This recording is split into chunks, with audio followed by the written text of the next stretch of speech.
বান্দারে টেনশন করিস না, আমি গনি তো তোর সাথে আছি, আমি রহমান তো তোর সাথে আছি, আমি রহিম তো তোর সাথে আছি।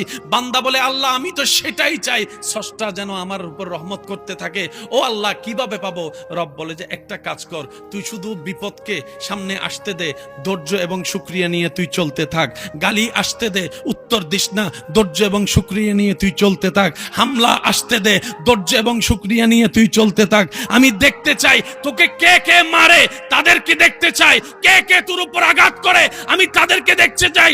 আমি আল্লাহ যে বান্দা যার উপরে অত্যাচার করে, ওই বান্দা যখন ধৈর্য ধরে, আমি আল্লাহ ইন্নাল্লাহ মা'আস সাবিরিন আয়াতের আলোকে ওই বান্দার পক্ষে হয়ে যায়, সাথী হয়ে যায়, সাথী হয়ে যায়, সাথী হয়ে যায়। বলেন সুবহানাল্লাহ। মনে রাখবেন, বেশিরভাগ শত্রুতার পিছনে, বেশিরভাগ বদনামের পিছনে, বেশিরভাগ পিছু লাগার পিছনে হিংসা নামক সেই যন্ত্রটাই বেশি কাজ করে। হিংসা এবং অহংকার, লোভ, আমিত্ব করে কারো কোনো উপকার হয়ও নাই, হবেও না। হ্যাঁ, শুকরিয়া করলে নিয়ামত বাড়ে। লা ইন শাকারতুম লা আযীদান্নাকুম, সবর করলে বন্ধ রাস্তা খুলে যায়, নিয়ামত হতেই থাকে। বলেন না সুবহানাল্লাহ। আল্লাহ বলে, আল্লাহ তো সন্তানের টাকা লাগলে কার থেকে নিবে? মা বাবা তো। বান্দা বলে আল্লাহ নাই। রব বলে যে টেনশন করস কেন, আমি গনি আছি না। সমঝা করো ইয়ার, দিল সে প্যার। রব বলে যে আমি গনি আছি তো। তোরা যে স্বর্ণ নিয়ে পাগল হচ্ছে, স্বর্ণতে আমি বানাইছি। তোরা যে তেল নিয়ে ঝগড়া করতেছ, সেগুলো তো আমার বানানো। তেল নিয়ে ঝগড়া না করে, স্বর্ণ নিয়ে ঝগড়া না করে, স্বর্ণ তেলের বানানে ওয়ালারে পাওয়ার চেষ্টা করস না। সবকিছু তো তোর কদমে এমনি চলে আসবে। প্রতিশোধ নিলে শান্তি পাবেন 2 মিনিট, মাফ করে দিলে শান্তি পাবেন আজীবন কাল। একটু বুঝার চেষ্টা করেন না ভাই। নিজে খাইলে পেট ভরে, মানুষকে খাওয়াইলে মন ভরে। নিজে খাইলে পেট ভরে, মানুষকে খাওয়াইলে। বান্দা, আমি দুনিয়াও বানাইয়েছি তোদের জন্য, আখিরাতও সাজিয়েছি তোদের জন্য, জান্নাতও বানিয়েছি তোদের সুখের জন্য, শান্তির জন্য, আনন্দের জন্য। আমি রব বানালাম দুনিয়া তোদের জন্য, নিবি না কেন? স্বর্ণ তো ফেরেশতা পড়বে না, তোরা পড়বি। আপেল গাছের আপেলটা আমি ফেরেশতার জন্য সৃষ্টি করি নাই, তোরা খাবি বলে সৃষ্টি করেছি। আমি আল্লাহ সৃষ্টি জগৎটাকে এমন ভাবে সেটিং করেছি, আমার বান্দাদের জন্য, আনন্দের জন্য, সুখের জন্য, সুন্দর জীবনের জন্য যা কিছু দরকার পরিমাণ মোতাবেক আমি আল্লাহ পৃথিবীতে তা দান করে দিয়েছি। বান্দা এত কিছু চাইলি, শুধু বারবার আমার কাছে চাইতেই আসলি। তোর একটাবার আমাকে চাওয়ার প্রয়োজন মনে হয় নাই?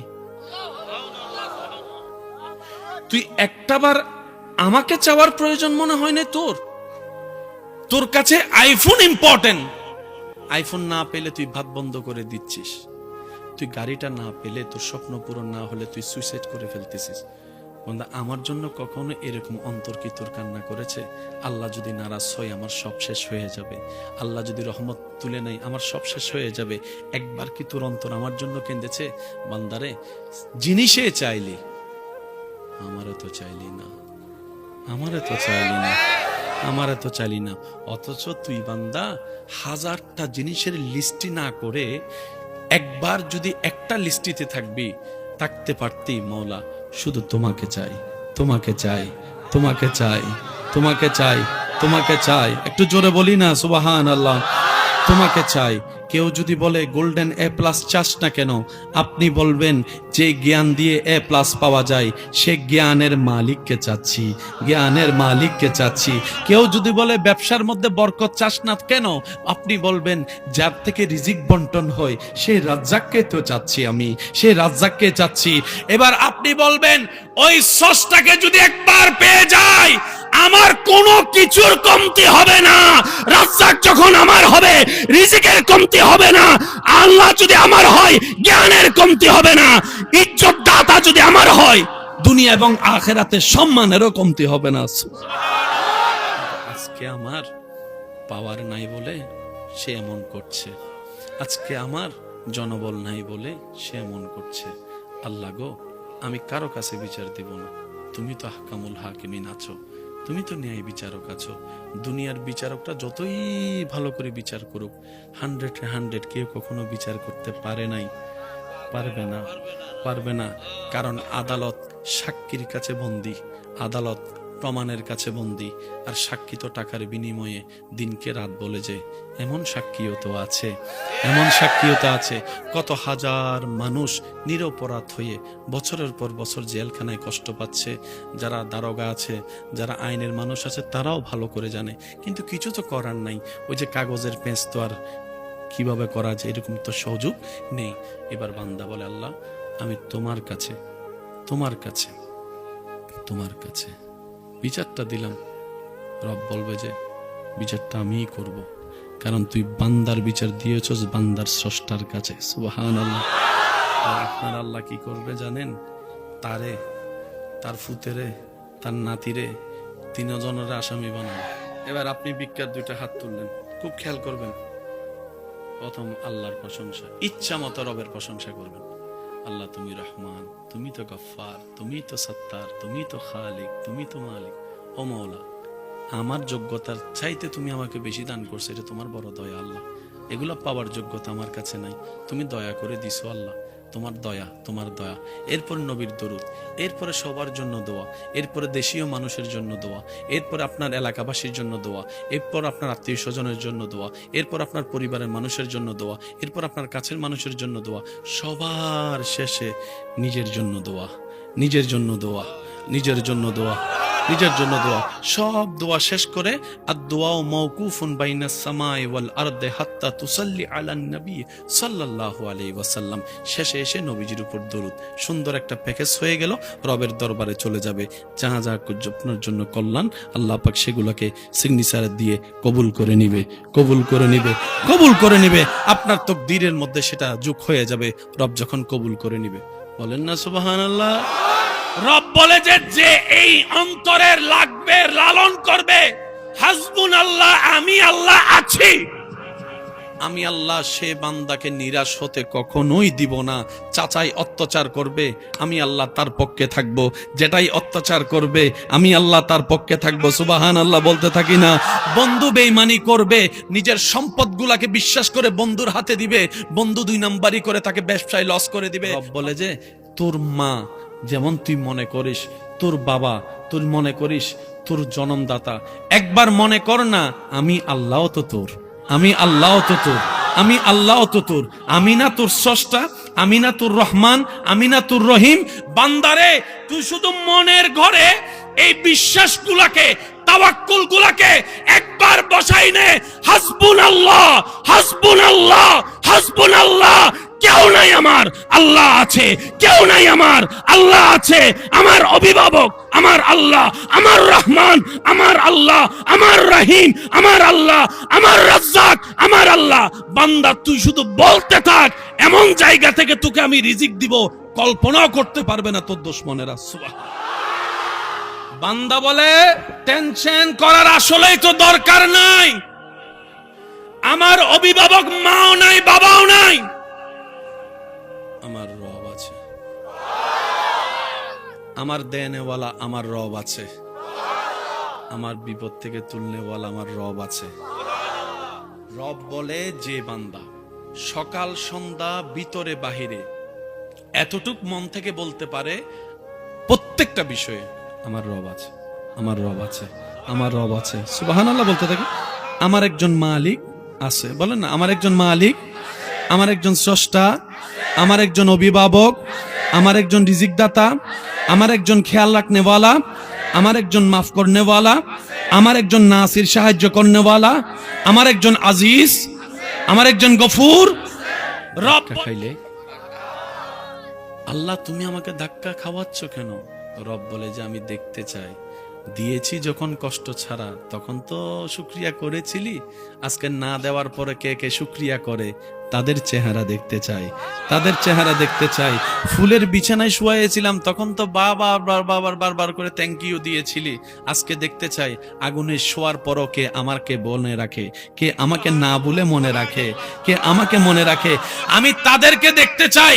বান্দারে মনে রাখবি, মনে রাখবি, মনে রাখবি, তোর আপনজনের কষ্টটার মধ্যে তুই যদি ধৈর্য ধরতে পারিস, দুনিয়ার নিয়ামত তোকে দিব, তোর জীবনের গুনাহ মাফ করে দিব, জাহান্নামী থেকে জান্নাতের ব্যবস্থা আমি আল্লাহ করে দিব। কেউ যদি কষ্ট দিতে চায় তারা বলবেন ওয়েলকাম। কেউ যদি জায়গা খাইতে চায় ডাইরেক্ট করবেন আমি তোরে খুঁজতেছি ভাই, খা। সে বলবে যে কিরে সবাই তো বিরোধিতা করে, হে তো কয় খা, ব্যাপারটা কি? আর আপনারা সবাই আমার সাথে একমত হবেন, আমাদের মা বোনরা রান্না করে আমরা সবাই মিলে খাই। অনেক সময় দেখা যায় যে রান্না করে সে নিজে খাবার জন্য কিছু হাড্ডি থাকে, দুইটা আলু থাকে। আমার বোনকে জিজ্ঞেস করলাম তোমার রান্নায় তো শত মানুষ খেলো, তোমার কি খিদা লাগে নাই? তখন আমার বোন বলে সবার খাবার তৃপ্তি দেখে আমার মনটা খুশি হয়েছে, মন ভরেছে তো পেট অটোমেটিক ভরেছে, ক্ষুধার আর খবর নাই। বলেন না সুবহান। একটু যদি আমরা বোঝার চেষ্টা করি, আল্লাহু আকবার, বিশ্বাস করেন শান্তি আপনাকে খুঁজতে হবে না। শান্তি আপনার ঘরের দরজায় এসে নক করবে, আমারে নে, আমারে নে, আমারে নে। এবার আপনি জিজ্ঞেস করলেন শান্তি এতদিন চেয়েছি পাই নাই, এখন এলি কেন? শান্তি বলবে যে আমার রবের সন্তুষ্টি পথে চলে, আমি শান্তি তার পিছনে পিছনে চলি। আপনাকে যারা কষ্ট দিতে চায়, যেই হোক XYZ, দিতে দেন, চিল্লাইয়েন না।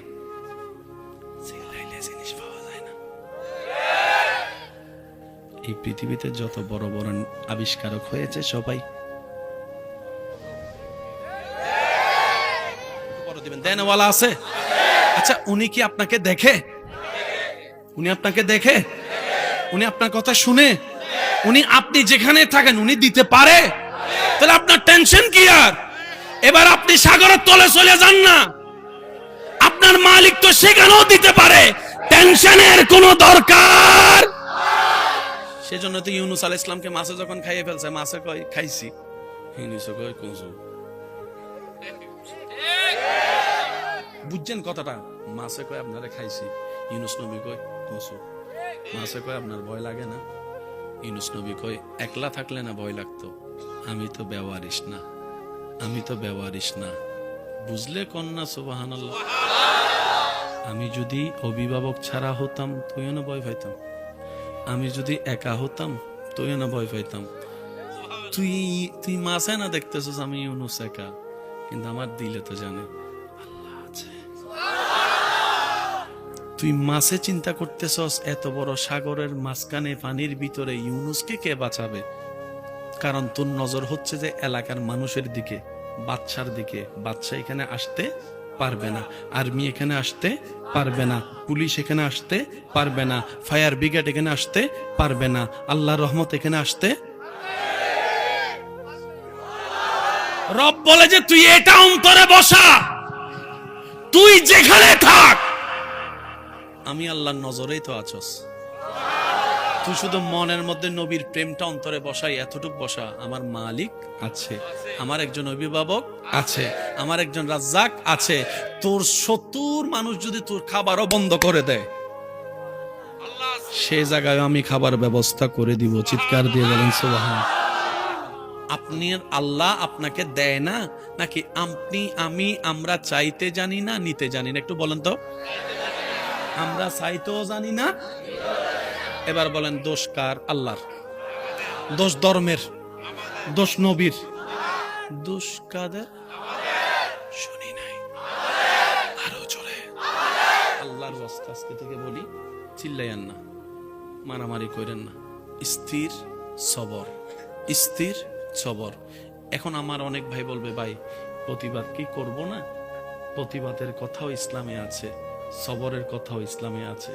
সবর করলে প্রতিবাদ হয় না, প্রতিবাদ করলে সবর হয় না। তো কম্বিনেশনটাকে মিলাবো কিভাবে? শুনেন, যখন আসবে নিজের উপরে তখন করবেন সবর, যখন আসবে অন্যের উপরে তখন করবেন প্রতিবাদ। যখন নিজের কেন্দ্রিক আসবে সবর, সবর। আপনার চাচাতো ভাইকে কেউ মারতে আসছে, প্রতিবাদ প্রতিবাদ প্রতিবাদ, তাহলে প্রতিবাদও আদায় হয়ে যাবে। সৃষ্টি জগতে আপনার আমার নবীর মতো শক্তিশালী পাওয়ারফুল আর কেউ ছিল? যিনি আঙ্গুল তুললে চাঁদ 2 ভাগ, যিনি আঙ্গুল তুললে চাঁদ হয়ে যেত 2 ভাগ। আমি আপনার নবীর কথা বলছি, জোরে বলেন না সুবহানাল্লাহ। যিনি দোয়া করলে আল্লাহ ডুবন্ত সূর্যকে আবার তুলে দেয়, আরে জোরে। যার কদম ছিল মাটিতে, হাত বাড়ালে হাত চলে যেত জান্নাতের বাগানে। সে নবী হাজার কষ্টের পরে, হাজার কিছু শোনার পরে, মক্কা বিজয়ের পরে নবীর আগমন শুনে সবাই পালাই গেছে। সবাই ওই মুহাম্মদ যাওয়ার সময় একা ছিল, এখন তো অনেক মানুষ সাল্লাল্লাহু আলাইহি ওয়াসাল্লাম, এখন তো ফিটাবে আমাদেরকে। নবী এসে সবাইকে মাফ করে দিয়েছেন। ওই দিনের মাফ করাটা হাজার হাজার বিধর্মী মুসলমান হয়েছে। কেন? আল্লাহ ধৈর্য পছন্দ করে। এটা আপনার ক্ষেত্রে হয়। দিলে তো সবাই ভালো, আপনাকে আসল ভালোবাসে কে বুঝবেন কেমনে? দেওয়া বন্ধ করেন। এসে কথা কয় না, নবীজি আসার আগে আল্লাহ পাক নবীজির আব্বাকে বলেন,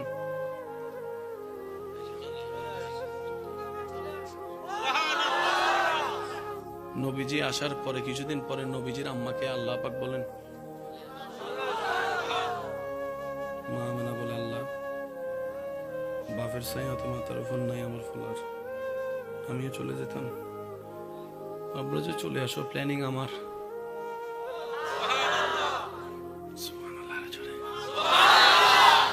জগৎ বলেছে তোমরা শুনো নাই, যার কেউ নাই, যার কেউ নাই, জোরে বলেন যার কেউ নাই। প্ল্যানিং কার? আপনার সাথেও যা করতেছে প্ল্যানিং আল্লাহর। তবে আপনার একটা কাজ আছে, ফান নাই, আমরা পাই না কেন জানেন? কিতা কস তোর সাথে আমি কম নিবে না, আয় খেলা হবে, খেলা হবে, খেলা হবে। আল্লাহ পাক কয় যা তুই খেলগা। আল্লাহ আমাকে সাহায্য করবো না? আল্লাহ কয় না। আল্লাহ কাকে করো? রব বলে যে সয়, যে সয়, যে যত সইবে সে তত পাইবে। যার শোয়ারই ক্ষমতা নাই, তার পাওয়ারও কোনো অধিকার। আমি বাবার থেকে নিজের ভাইকে, নিজের ভাইয়েরা, বাহিরের গুলা না, নিজের রক্ত, কি করবে কি করবে কি করবে? কুফ একটা পাইছে, উপর থেকে যদি ছোট বাচ্চাকে খালি কুফে ফেলায়, পাত্তরে বলে তো মাথা শেষ। ভাইদের প্ল্যানিং কাম শেষ। কি কুফে ফেললে খুঁজেও পাবে না, আমরাও বাবার কাছে বলবো হারাই গেছে, যা যা বলার বলবো। ভাইয়েরা ইউসুফ নবীর শত্রুতামি করে কূপ থেকে ফেলছে, আর আপনারা জানেন নিচ থেকে উপরে উঠতে সময় লাগে, উপর থেকে নিচে আসতে সময় তেমন বেশি। এদিকে ভাইয়েরা ইউসুফ নবীকে প্ল্যানিং করছে মারার জন্য, শেষ করার জন্য, ফিনিশ করার জন্য। উপর থেকে ফেললেন, একটু খেয়াল করবেন, উপর থেকে ফেললেন, উপর থেকে ফেললেন, এখানে মাটি আসতে তেমন বেশি সময় লাগবে না। ওইখান থেকে রব ডাক দেয়, জিব্রাইল আমার ইউসুফের শরীর যেন মাটিতে না লাগে। যতক্ষণ ভাইয়েরা ফেলে নাই,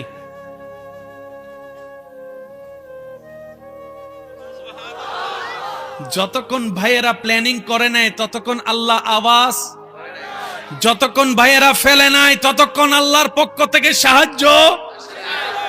ভাইয়েরা ফেলছে, আল্লাহ পাক বলে, জিব্রাইল আমার ইউসুফের শরীর যেন মাটিতে না লাগে, মাটিতে না লাগে। রবের হুকুম হতে দেরি।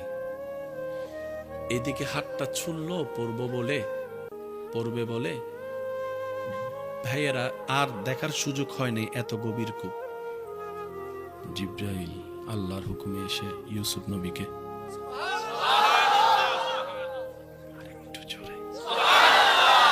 ভাইদের প্ল্যানিং, ইউসুফ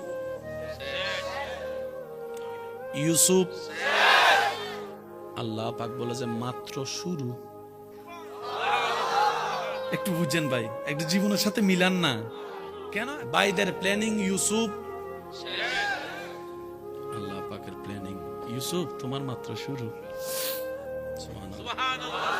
আচ্ছা, ছোট বাচ্চা ইউসুফ, জিব্রাইল বলে আল্লাহ কি করব, উপরে নিয়ে আসবো? রব বলে যে না। জিব্রাইল বলে আল্লাহ জান্নাতে নিয়ে যাব? রব বলে যে না। জিব্রাইল বলে আল্লাহ কোন একটা মা বাবাকে দিব, ওনার বাবার কাছে পৌঁছে দিব? রব বলে যে না। জিব্রাইল বলে আল্লাহ এই বদ্ধ কূপে অন্ধকারে ছোট একটা বাচ্চা একা একা একা থাকবে? রব বলে জিব্রাইল আমার ইউসুফ একা, তোকে কে বললো রে? তুই চলে আয়। জিব্রাইল চলে গেল। ইউসুফ 1 ঘন্টা, 1 দিন, 2 দিন, 3 দিন, যতদিন রব চেয়েছেন। চিল্লাইলে কি হয়? প্রেসার বাড়ে। চিল্লাইলে কি হয়? গলা ফাটে। চিল্লাইলে কি হয়? হার্ট অ্যাটাক হওয়ার সম্ভাবনা থাকে। নীরব হয়ে বসে থাকেন, কিচ্ছু হবে না। বর্তমান ডাক্তাররাও তো বলে বেশি টেনশন করিও না, আবার রাগারাগি করেন না, আপনার এমনি 2টা বলক আছে, আরেকবার চিল্লাইলে আরেকটা একটু সিরিয়াস হইতে পারে। তখন আমার চাচারা যদি কেউ চেতাই, এ চিল্লাই না, চাচা চিল্লেন না, না বলক আছে, এতক্ষণ পরে খবর হয়েছে। অথচ একই তত্ত্ব 1450 বছর আগে মানব জাতির কল্যাণের তত্ত্ব আল্লাহ ইসলামের মধ্যে নবীর মাধ্যমে জানিয়ে দিয়েছেন। নিতে জানি নাই, আমার দোষ, মনে রাখবেন এটা। কাফেলা একটা যাচ্ছে, বড় কাফেলা, রাস্তা ভুল করে সে পথ দিয়ে চলে যাচ্ছে যেদিকে ইউসুফ নবী কুফে আছে। এবার তাদের বুকে তৃষ্ণা, কাফেলায় কোনো পানি। দূর থেকে যখন একটা কূপ দেখছে, সর্দারকে বলতেছে সর্দার ওই দেখেন কূপ, কয় দৌড় দে ওখানে চল। সবাই যাইয়া দেখে পানি নাই, কিন্তু একটা চেহারা দেখা যাচ্ছে, এমন চেহারা পৃথিবীর অতীতে কেউ দেখে নাই। এমন চেহারা দেখছে, বাচ্চা তো অনেক দেখেছে, বাচ্চার প্রতি তো সবার মায়া আছে, কিন্তু এই বাচ্চা কেমন যেন একটু ভিন্ন রকমের বাচ্চা। সর্দার বলে তাড়াতাড়ি তুল, তাড়াতাড়ি তুল, তাড়াতাড়ি তুল। তোলার পরে পানি টানি খাওয়াইয়া যা যা যেভাবে করার করলো, খাবার টাবার যা যা করার মেহমানদারি করছে যেভাবে করার। জিব্রাইল বলে আল্লাহ মামলা তো বুঝলাম না। তুই দেখতে থাক, ভাইয়েরা যাকে কুফে ফেলেছে মারার জন্য, আমি তো জীবিত রাখলাম, এবার কোথায় নিয়ে যাচ্ছি শুধু তাকাই থাক। এবার সে কাফেলা সর্দার, ব্যবসায়ী সবসময় ব্যবসার চিন্তা করে। সে ব্যবসায়ী চিন্তা করলো এই বাচ্চাটারে যদি কোন রকম গোলাম বানাইতে পারি,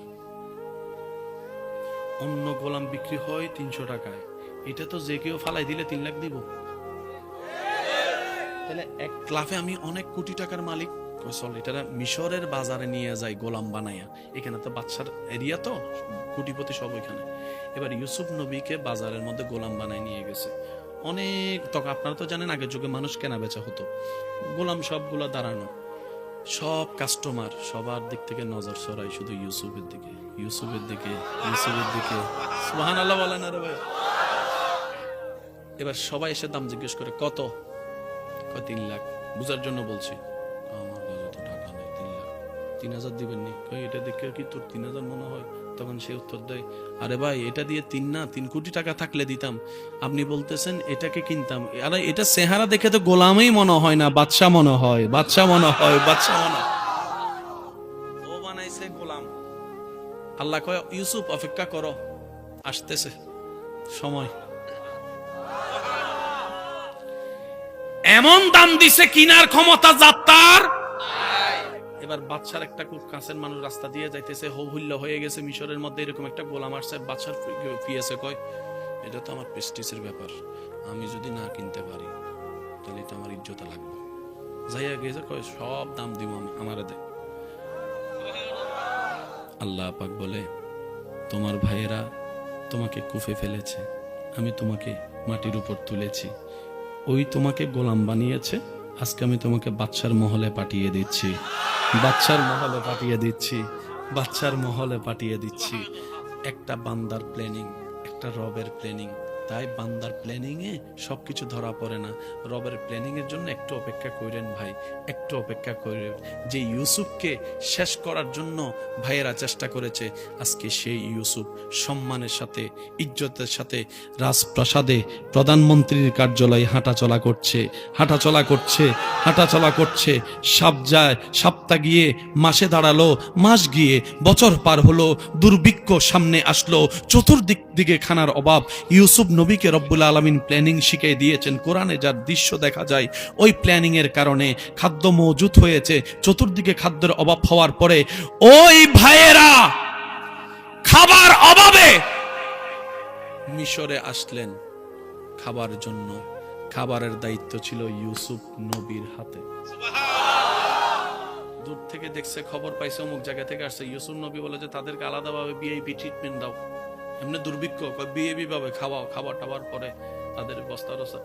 ইউসুফ নবী বলে, চিনছেন চিনছেন তো প্রথম থেকে তো সন্দেহ করতেছি, সবাইকে রাখছেন একভাবে, আমাদেরকে এভাবে আনলেন, কে আপনি? ভাইয়া আপনি চিনেন না আমাকে? ওই যে কুফে ফেলেছিলেন। দুজনের যে জায়গার আসল মালিক দুজনকে আল্লাহকে দিয়ে দিছে না থাকতে দিছে? দুজনকে বরাবর সমান করে আল্লাহ থাকতে দিছে। জমিন আমার, যা তোদেরকে আমি ভাগ করে দিলাম। বড় ভাই 10 ইঞ্চি, ছোট ভাই 10 ইঞ্চি। এবার ছোট ভাই কি করছে, টাকার ক্ষমতা দেখাইয়া বড় ভাইয়ের 2 ইঞ্চি ঢুকাই ফেলছে। বড় ভাই ইজ্জতের কারণে চুপ করে রয়েছে। আমরা সাধারণত করি কি, মা এলাকায় আসেনি, আমাকে একটা মানুষ দেখান মামলা করে, কার কি লাভ হয়েছে? সবার সামনে বলতেছে লাভ দেখেন, লাভ কি হয়েছে দেখেন, জুতার তলাক হয়ে গেছে। শুনি নাই? মাথার চুল টেনশনে হালকা হইছে, রাতের ঘুম হারাম হইছে, সকালের ঘুম নষ্ট হইছে, টাকা সব গেছে। আরো জোরে, আরো জোরে, আরো জোরে। 2 ইঞ্চি বাঁচাইতে যাইয়া 10 খানি জায়গার টাকা। এবার বলেন চালাক নাকি গাদা? আমরা কি চালাক না গাদা? আর আল্লাহর বান্দা কখনো গাদা হতে পারে না। আমার কথা বুঝছেন? এখন মামলা দিয়েছেন আপনি বাঙালি হিসেবে, দেন, এটা আপনার ব্যক্তিগত ব্যাপার।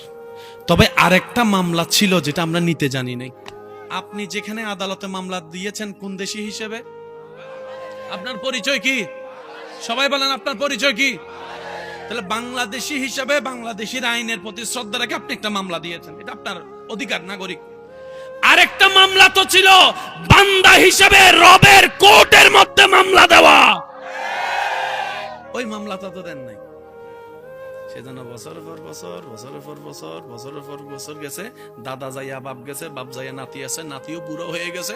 সেদিন রায় হইছে, রায় হইয়া মোটামুটি খুশিটা হইতে দেরি। আবার শুনে আপিল, আবার ল। কয় ইঞ্চি জায়গা বলেন না? কয় ইঞ্চি জায়গা বলেন? 10 টাকা জায়গা বাঁচাইতে গিয়ে যে 10 কোটি টাকা লস করে, সে যে বুদ্ধিমান, সে বুদ্ধিমান না অনেক? আপনি যদি একটা কাজ করতেন, একটা কাজ, শুধু আপনার জায়গায় আপনি দাঁড়িয়ে যেভাবে আপনার ইচ্ছা, শুধু একটা বার যদি বলতেন, আল্লাহ দেখো না তোমার বান্দা কি করতেছে, যদি বলেন আমার ভাই কি করতেছে, তাহলে মামলা হবে না। যদি বলেন আমার চাচা কি করে, মামলা হবে না। বাচ্চা যদি মোবাইল ভাঙে, গুনাহগারি কে দেয়? বাচ্চা দেয় না বাচ্চার বাপে? ছোট ভাই যদি মোবাইল ভাঙে, গুনাহগারি কে দেয়? সম্পর্ক আছে না একটা? শুনেন, আপনি শুধু একবার বলবেন আল্লাহ তোমার বান্দা কি করে দেয়। যদি বলেন আমার ভাই, আল্লাহ কইবে এটা তোর ভাইয়ের ব্যাপারে না। উনি বলবেন আল্লাহ তুমিও আমাকে থাকতে দিছো, তাকেও তুমি থাকতে দিছো, আমিও ভাড়াটিয়া, সেও ভাড়াটিয়া, মালিক তো তুমি। আপনার রব আপনার বংশে সেই জায়গার তুলনায় সর্বনিম্ন 10 গুণ বেশি জায়গা সম্পদ আপনাদের বংশে দান করবেন, করবেন, করবেন। বলেন সুবহানাল্লাহ। এ মামলা করছি, মামলা যেহেতু করি নাই, বিচার হবে কেমন? আমরা তো সবসময় বলি, আল্লাহ তুমি বিচার করো, বিচার করো। আল্লাহ কয়, মামলা তো দায়ের কর। প্ল্যানিং কার? এরকম অনেক মানুষ আছে, মুখের কারণে দুনিয়াও ধ্বংস করেছে, আখেরাতও ধ্বংস করেছে, এমনকি নিজের পরিবার সংসারকেও ধ্বংস করে ফেলেছে, ডিভোর্স হয়ে গিয়েছে। আছে না? না, কি দোষ? মুখ দোষ বলেন, কি দোষ? কি দোষ? সেজন্যই শান্তির বার্তা নিয়ে যিনি এসেছেন দরাই, নবী রাহমাতুল লিল আলামিন, বিশ্ববাসীকে শান্তির জন্য একটা ফর্মুলা দিয়েছেন, ইয়া উম্মতি কুফা হাযা কুফা হাযা কুফা হাযা, উসকুত, চুপ থাকো, চুপ থাকো, জবান হেফাজত করো। বান্দা যত নীরব থাকবে, বান্দার পক্ষে কথা বলেন কে? জয় তো আপনার, জয় তো আপনার। আপনি তো কথা বলে তো আল্লাহকে আর কথা বলার সুযোগটা দেন না। আজকে দেখি কি উত্তর চলবে না চুপ? যদি পাইতে চান তাহলে চুপ করে থাকেন, যদি পাইতে চান তাহলে কি করবেন? আল্লাহর নিয়ামত আসলে অশান্তি আছে? উনি তো নিয়ামতের ভান্ডার নিয়ে প্রস্তুত আছে দেওয়ার জন্য, নেওয়ার পাবলিক তো নাই। দেয় কে? চাইবো কারা? আমরা চাই কিরকম দেখেন, আল্লাহুম্মা আমিন।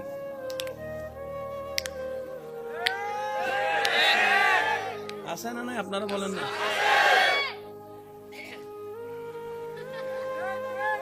হুজুরে তো লম্বা মনোজাত কিলে ধরছে, কথা কয় না। আল্লাহ কয় কি করস? আল্লাহ দোয়া করি। ভিক্ষা করস নি? এটা ভিক্ষা নি। এবার ভিক্ষা আপনি এই জীবনে যাদেরকে ভিক্ষা দিছেন, কেন দিছেন? আমার সাথে যদি মিলে আপনারা আওয়াজ দিবেন, যে ভিক্ষুকের চেহারা আপনার মায়া লাগছে, যে ভিক্ষুকের বলাটা আপনার অন্তরে লাগছে, আপনি কিন্তু 5 টাকা থাকলেও মোটামুটি 10 টাকা দাঁড় করিল। আচ্ছা ধরো ভাই, ও বাটপারি করছে না কি করছে, ওর আল্লাহরেও জবাব দিবে, এটা আপনার বিষয় না, কিন্তু দিছেন তো। এবার ভিক্ষা করার সিস্টেম কি? নবী বলে, রবের কাছে ভিক্ষা করার আগে আগে ভিক্ষুক হও, ভিক্ষুক হও, ভিক্ষুক হও। আর বান্দা হিসেবে রবের ভালোবাসা, উম্মত হিসেবে নবীর ভালোবাসা, এটাই রিয়াল, এটাই রিয়াল, এটাই রিয়াল। আর সবগুলো হচ্ছে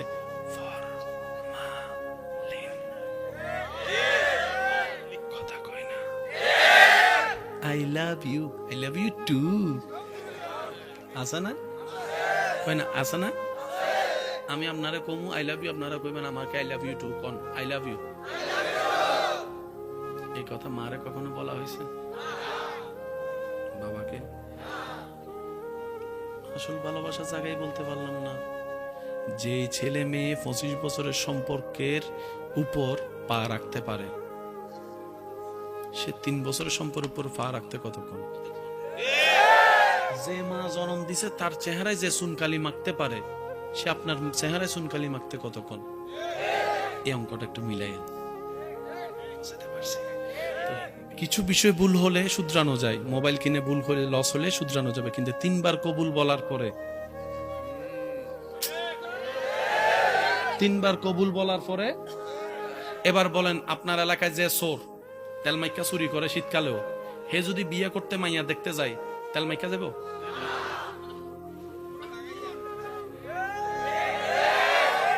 তো চোরও তো বিয়ে করতে গেলে কোট ফ্যান্টাই পরে, তো ভিতরে কি আমি আপনি তো জানি না, আল্লাহ তো জানে। সেজন্য নিজের জীবন সঙ্গীর বিষয়টা আল্লাহর উপর ছেড়ে দেন।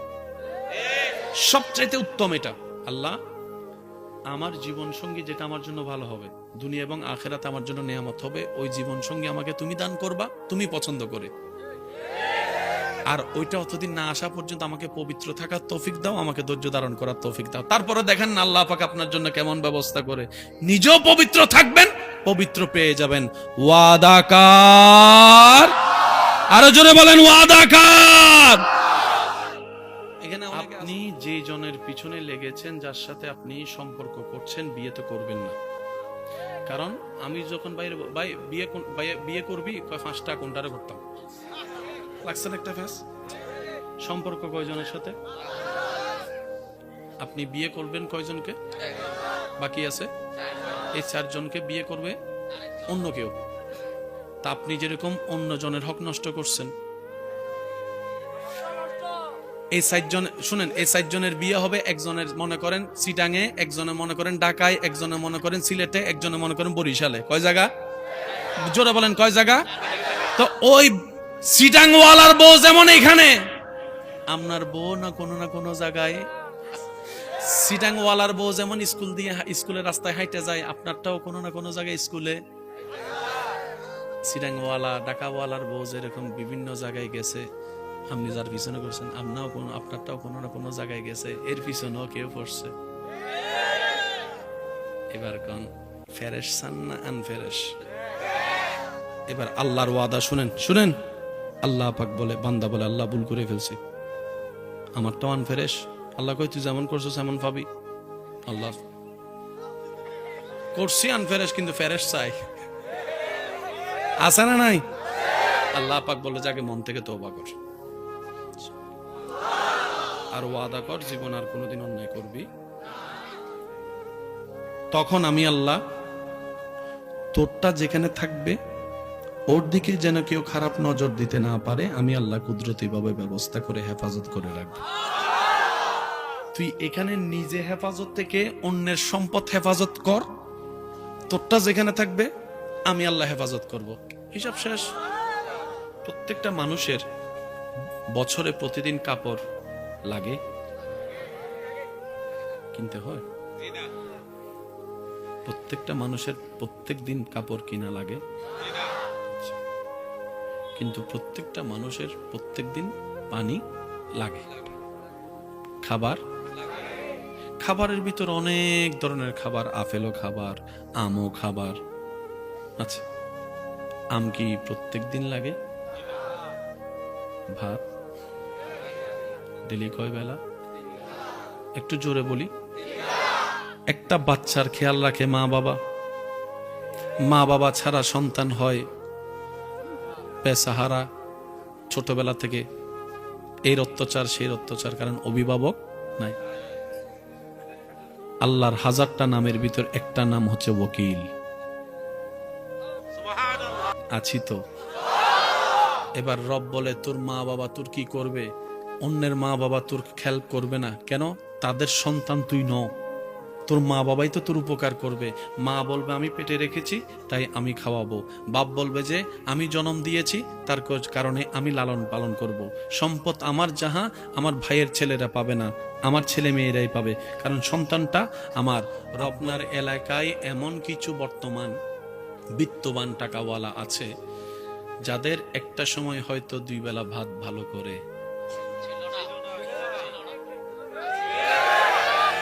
আজকে তাদের টাকায় 10টা পরিবার চলে। শোয়েছে পেয়েছে, শোয়েছে পেয়েছে, শোয়েছে। ধাক্কা খাইলে পাক্কা যদি হতে চান, শর্ত হচ্ছে ধাক্কা খাওয়া। ধাক্কা খাবেন, ব্যথা লাগবে না। ধাক্কা খাবেন, ব্যথা লাগবে না, তা কি হতে পারে? তাহলে তো ওই ধাক্কাটা ফুলের ধাক্কা। কিছু মা বাবা আছে সন্তানকে এমন ভাবে ফুলের মতো লাগে, মাটিতেও বসতে দেয় না, সারাক্ষণ হয়তো কোলে নয়তো দোলনায়, হয়তো কোলে নয়তো দোলনায়, কোনো দিকে তাদেরকে হাঁটতে দেয় না, যাইতে দেয় না। সবসময় যদি হালকা একটু গায়ে জ্বর হয়, অ্যাম্বুলেন্স ডাইকা কেউ ডাক্তার কয় এটার জন্য আসতে হয়। কয় না, এটা আমার একমাত্র সোনার দলা নয়নের মণি, এটার মধ্যে কোনো আশা আসুক আমি চাই না, একটু জ্বর সহ্য হয় না। এইভাবে বড় হয়। আর আপনার এলাকায় একটা ছেলে হাফ প্যান্ট পরা কিছুক্ষণ মাটিতে খাইতে হয়, কিছুক্ষণ গাছ থেকে পড়ে, কিছুক্ষণ পুকুরে লাফ মারে, কিছুক্ষণ দৌড়াদৌড়ি করে, এমন ধাক্কা খাক্কা ফাক্কা হাইয়া দোনোজন যখন বড় হইছে, শক্তিকার বেশি বাইব্বা দেখেন গা। এখানের বাচ্চাও বাচ্চা, শহরের বাচ্চাও বাচ্চা, কিন্তু শহরের বাচ্চাকে অনেকে আজকাল ফার্মের মুরগি বলে। কথা বলেন ঠিক কিনা? গ্রামের একটা বাচ্চা যদি তারে শুধু ধর্ম কাদের জন্য? গরু, ছাগল, হাঁস, মুরগি, ফেরেশতা, না মানুষের জন্য? ধর্মের কাজটা কি একটু শুনি। আমরা বেশিরভাগ মানুষ মনে করি কি ধর্ম মানি কাম করব, ধর্ম মানি সোয়াব কামামু, ধর্ম মানি পরকাল সুন্দর হবে, ধর্ম মানি পরকাল শান্তির হবে, ধর্ম মানি জান্নাত পাবো। ধর্ম মানি ফিদ দুনিয়া হাসানাতাও ওয়া ফিল আখিরাতে হাসানা।